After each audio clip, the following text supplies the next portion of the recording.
One of the things I do to relax is read the Church Times. This most British of church newspapers invariably puts a smile on my dial. Like the cleric from Basingstoke who amused himself making Lego cathedrals. The Lego company, pleased to have a collared disciple, made organ pipes specially. Like the numerous clergy who have love affairs with trains. Choo-choo. My theory is that things that go where you want them to go and plan them to go are very appealing to those whose day-to-day existence is the opposite.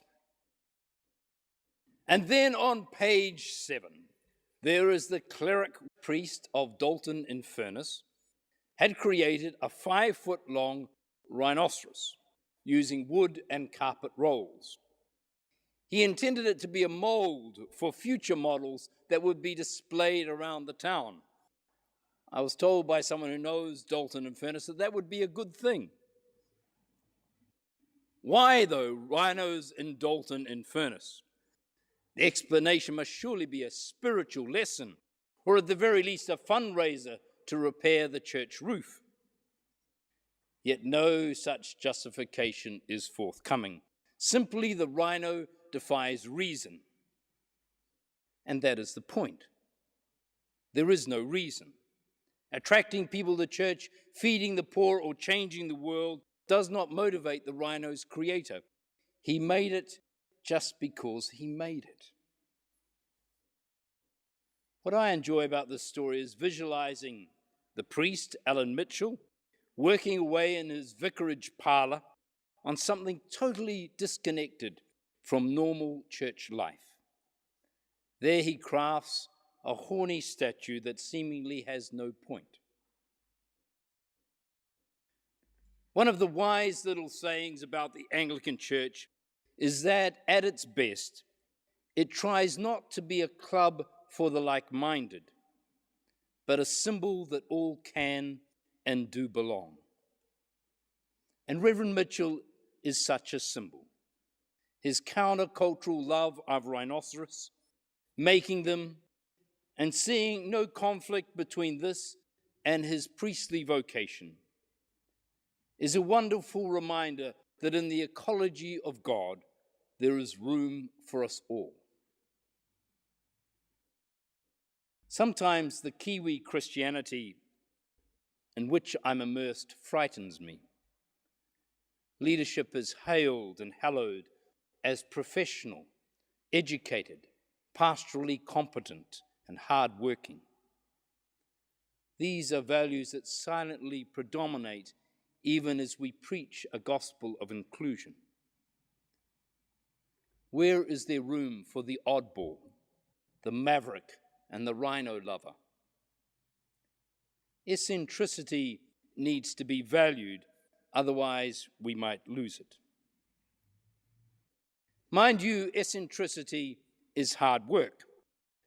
Ask any bishop or archdeacon that has received complaints, placated disgruntled parishioners, or mediated between warring parties. It's hard work dealing with the wondrous and wacky ways of clerics and the expectations of those they labor amongst.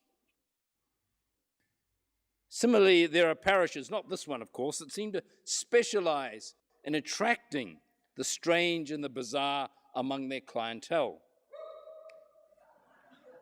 Such folk brighten and enliven the otherwise dull blend of Anglican homogeneity. Yet make no mistake, such parishes can be hard work. For inevitably it seems that some people talk well beyond what tolerant listeners can endure, while others act in ways that are inappropriate or misunderstood. Facilitating any meaningful communication between the colors in the parish mosaic can be a task worthy of a Van Gogh. Yet at the end of the day, this uncontainable spectrum of vibrancy and variance is what makes church communities so interesting and unforgettable. I've worshipped with a giant trapped in a woman's body. I've worshipped with a time traveler from the 16th century and Jesus Christ's aunt, as well as of many of more mundane pedigree. I've worshipped too with criminals and cops, with animals and those less well-behaved, and with the harried and the harassed. It's truly a privilege to open one's arms wide and say without any hesitation that all are welcome. All are welcome to enter, participate, and commune, for all are a part of God's wonderful ecology. For some churches say, quite starkly, Jesus is the host and we are his guests. And that's why I continue to oppose the conditional welcome to receive communion. It's only for the baptized, I'm told, or for the committed, another tells me. This is club think. The I'm in, you're out, or like today's reading, I'm prepared, you're not mentality. It's the you have to believe to belong brigade. Well, I do believe. It's just that I believe something different.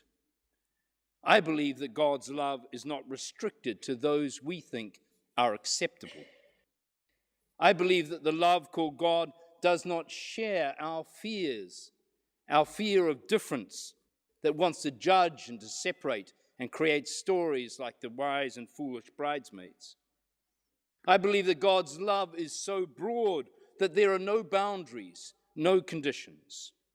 God deals with dissenters and doubters by welcoming them.